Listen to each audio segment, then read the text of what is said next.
It's truly been a roller coaster, and it's unfortunate that TikTok's become a political bargaining chip.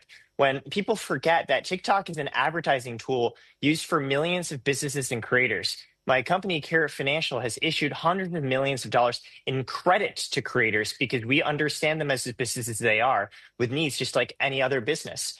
What we've seen is, imagine that as a business, your main advertising mechanism, perhaps you advertise through the newspaper or through television ads or through the yellow pages back in the olden day. One day it's working fine and it's bringing you hundreds of million in revenue. And the next day it's just completely out because politicians are jockeying for negotiating control vis-a-vis who can seem stronger in China, who can seem more tuned to Gen Z.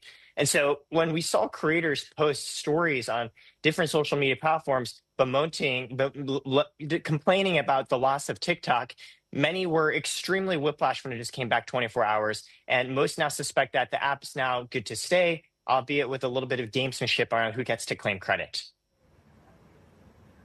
So do you think the best advice is for some of your clients to be moving to alternative platforms, maybe just not solely providing on TikTok, but they could go to the likes of IG or elsewhere?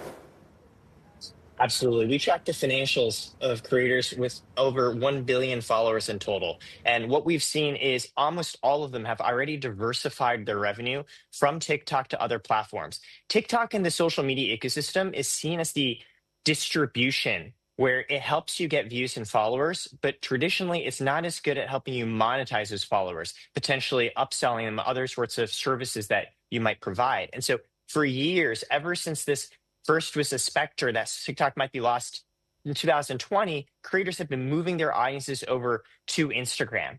And they've continued to do that. Even if TikTok stays, I'd expect the majority of creators to have diversified, and they're no longer treating TikTok as their sole and main platform.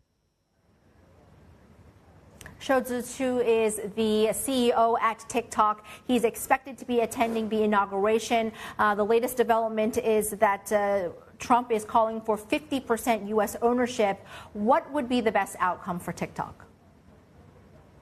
For TikTok, they want to hold on to the status quo as much as possible. It's remarkable that when users try to use the app, that they see pop-ups talking about how they were working on a deal with President Trump, and now that they are brokering one with him. To see a social media app politically call out the current president is a sign they're trying to appeal to Trump in order to allow the leeway for them to stay.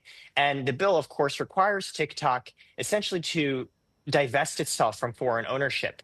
There are limited paths that Trump really can do much to ensure that the status quo remains, but it's possible that there could be different ways of interpreting divestiture from foreign ownership that might allow TikTok to mostly stay the where it is, albeit with some nominal additional U.S. control. From a creator POV, they would obviously be overjoyed about this. From a political POV, I suspect that not too much will change. So some TikTok refugees, as they're being known, had flocked over to Xiaohongshu, also known as Red Note. But some would say that this is a bigger security threat to national security than to TikTok. Do you think that's going to last? I don't. I see it as a symbolic protest act. Many social media creators have already become accustomed to their data being shared everywhere. And actually, it goes to the disconnect in trust between the current government and Gen Z users. When they hear these worries about national security, many of them simply don't believe it. And they think that it purely is a political play and they want no part of it. And so their act of protest is to then actually go and sign up for a clearly Chinese owned and driven app. Now, this app actually is quite different than TikTok. It's not really meant for Native American users. Many of them actually are running into restrictions. I don't envision many of them will stay. I think that, yes, they will diversify to platforms like owned by Meta or by Google for YouTube, but I don't think they're going to stay on this app other than just as a one-time flare of a note to say, hey, we're not happy with this.